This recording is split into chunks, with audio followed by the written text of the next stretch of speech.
He's the former president and publisher of the Sun Herald, and now he's on the radio. Welcome to Coast View with Ricky Mathews on SuperTalk Mississippi Gulf Coast 103.1. Welcome back to Coast View. That was a great conversation we had with Jeff Clark just then. And, just a really inspiring story that he's got. I love Charlie, his son, and the little show that they put together. You have to go tune in and check it out. Anyway, this segment, we've got FoFo Gilich, the mayor of the city of Biloxi. FoFo, how are you? I'm great, Ricky. You doing okay?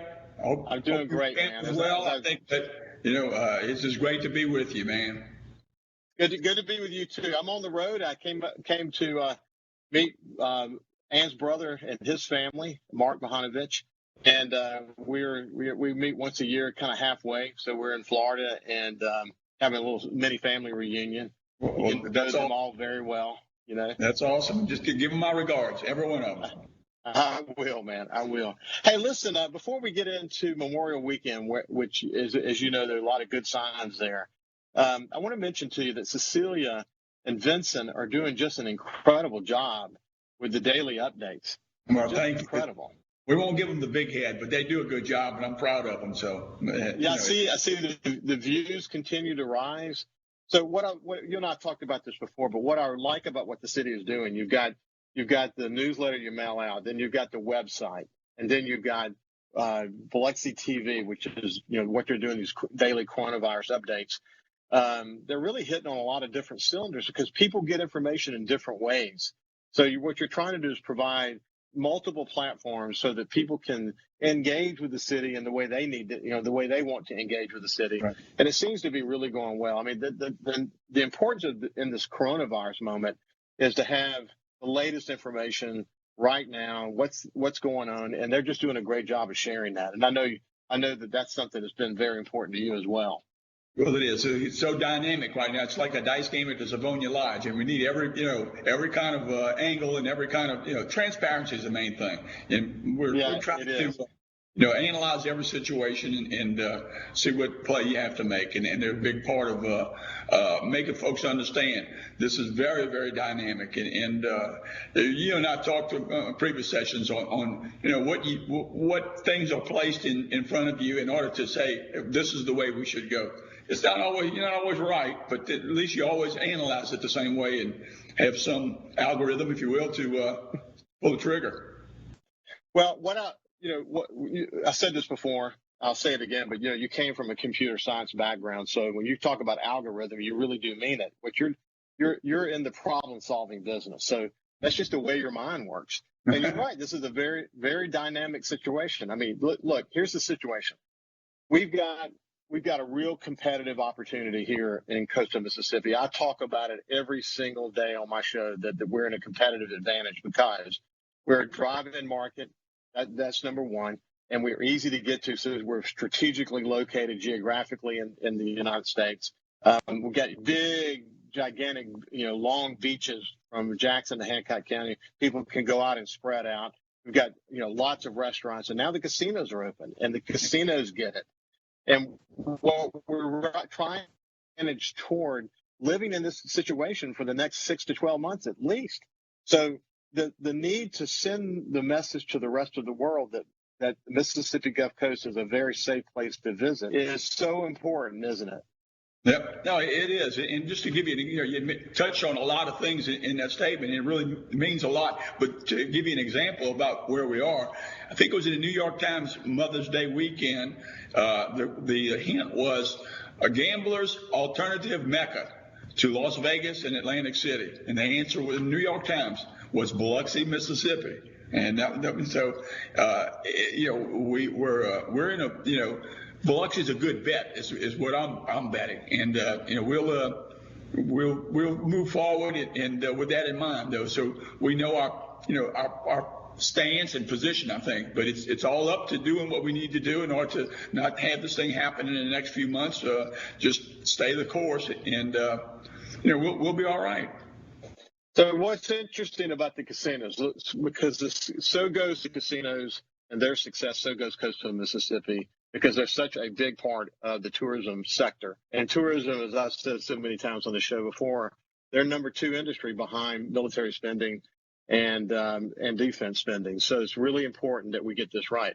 The work that they did to get ready, reconfiguring the way their gambling floor is, putting up petitions, retraining their employees, all the work they did to get ready for this is really incredible. The fact that they did it and they opened up, and now we are basically a week into this, and the early numbers are really good considering where they started from. Talk about that.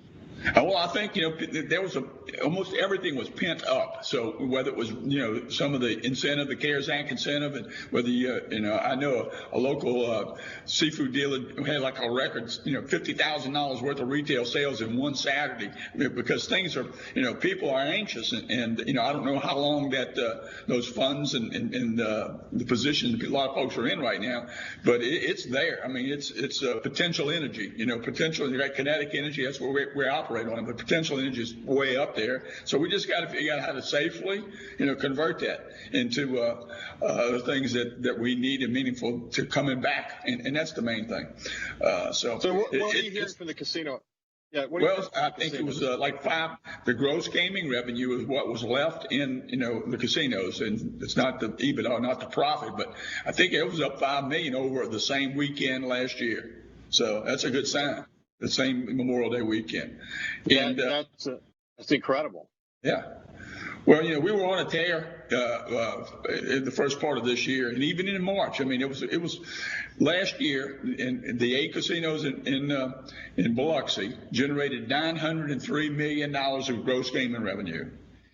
And, had this not happened, I think we'd have crossed $1 billion this year, easy, with, given things. So, but, I mean, we're hopeful. We're trying to define the hole that this coronavirus has left for that industry and, the folks that are part of it. So, we're hopeful that when, be able to bet on sports betting, you'll be able to bet on football, baseball, basketball, hockey, everything you can think of at one time.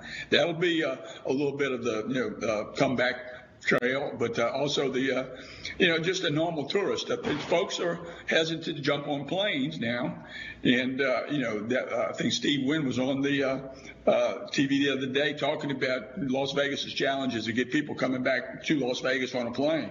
Well, I can tell you, looking at the license tags, the people are driving through Louisiana to Biloxi. People are driving from Georgia to places. So that's our opportunity to make sure you're safe, friendly, and beautiful here. And I think we got all three, pointed in that direction. So, have you ever seen a longer stretch of beautiful weather than we've had in the last few weeks?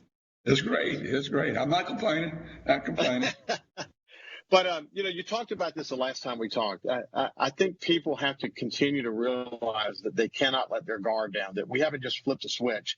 We're learning to live with this situation. And there's a lot of important, a lot of people who are saying that people have to have responsibility. They have to take personal responsibility. You know what it takes to keep yourself and your family safe and those around you. And as long as people do that, I think we're gonna have a good outcome. If we have an outbreak somewhere, it could set us back. So we've just got to everyone's got to be focused on doing their part. You preach that from the very beginning, and you continue to say it today, don't you? Yeah, like I said, on one of the messages I talked about 99% of the people are doing what they need to. They get it. But there's 1% that I get upset with. The ones that don't get it just don't care.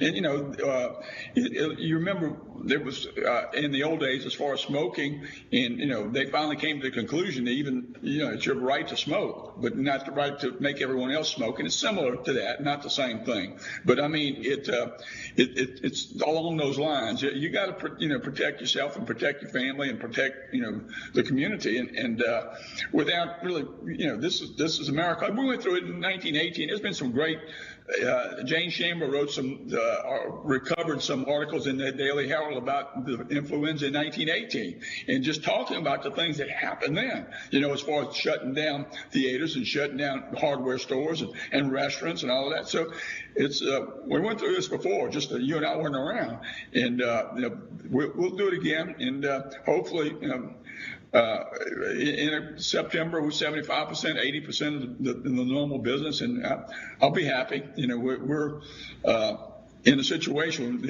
as far as nobody's going to get impacted by the loss of business more than Biloxi. But you see my hand, I'm not shaking. We'll get through it. Biloxi's, like I said, Biloxi's a good bet. So looking forward the next couple of months, what do you think the unemployment situation is going to look like? Well, just looking at the casino part of the deal, I know that, the opportunity to do full course business is not there. So there may be, instead of 12,000 people working in these 8 casinos, that may be 8,000 or even less than that. But we're expecting when the workload is there, they'll ramp up.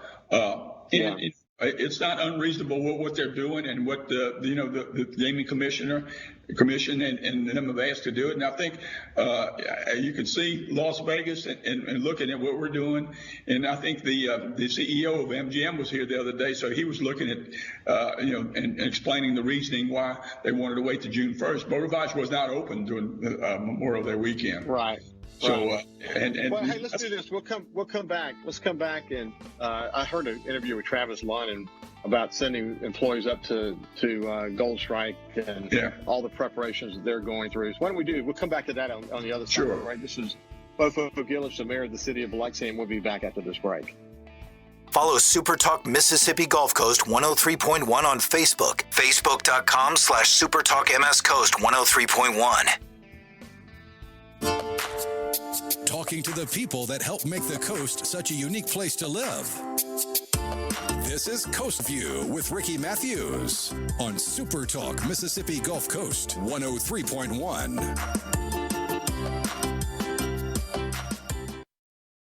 Welcome back to Coast View. We've got Mayor FoFo Gilich from the city of Biloxi with us. And when we went to break, we were just talking about the incredible opportunity that the coast of Mississippi has to reopen the economy and take advantage of the fact that we're geographically located in such a unique spot of the United States. 80% of the people who visit coastal Mississippi before the pandemic drove here. I think that number is going to increase. People are just reticent to flying right now. We're in a really unique moment. But anyway, we're talking about casinos when we went to the break, and we were just about to have a quick conversation about the Beau Rivage, who decided not to open until June the 1st. Tell us about that, FoFo. Why did they make that decision?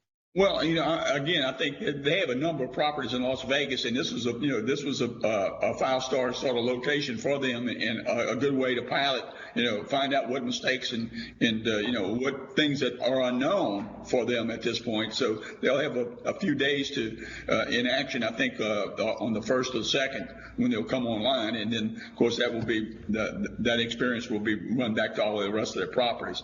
But it's just normal business stuff. There's a compendium of things that you take into consideration on what your staff needs to look like and the transactions you need to process, and that all translates into best practices, I guess, for them in that particular business. I know the CEO from MGM Properties was here, did an interview yesterday on one of the channels, and talking about I think this is a model for the MGM Properties to figure out, hey, how we can get back to business. Yeah, I noticed that, Travis Lund was on SuperTalk last week, and he talked about sending employees up to Gold Strike and letting them get trained and understand that startup of that casino for Memorial Weekend, and then come back here. So they're really being not only, they're obviously careful, but they're doing intense training and all of that. Methodical. Very methodical. Because they got to get it right. The stakes are extremely high. They've got properties, I guess, around the world, I guess, huh? Yep. Well, that is, like I said, and it's encouraging that that the Beau Rivage is going to be the first, to move forward. So that's a good sign.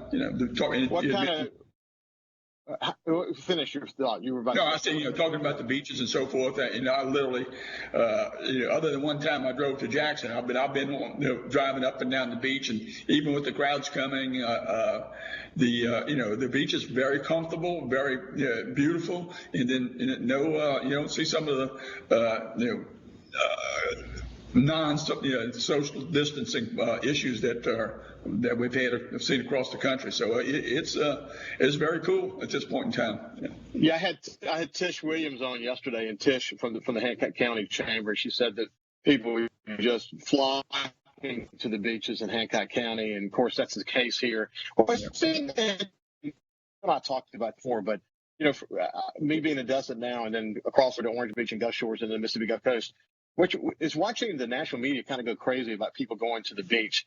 And Dr. Nicholas Conger, who's an infectious disease doctor from Memorial, who's been on the show several times, he said the beach is one of the safest places you can go. And if you're on Highway 9, like you and I talked about before, and you take a picture, you can see the family units all together and practicing social distancing. But if you take a picture from go down to the water line and take it down to water, it makes it look like everybody's kind of jumbled together. You can make that story tell a different story. You can come up with an most part. People, go ahead.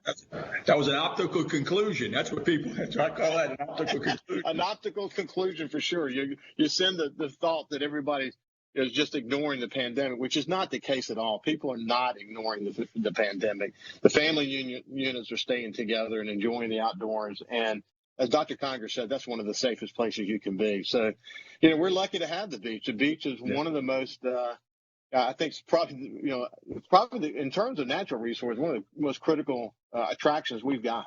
Exactly. When you think about it as a kid, salt water and fresh air, and ultraviolet light, the sun, that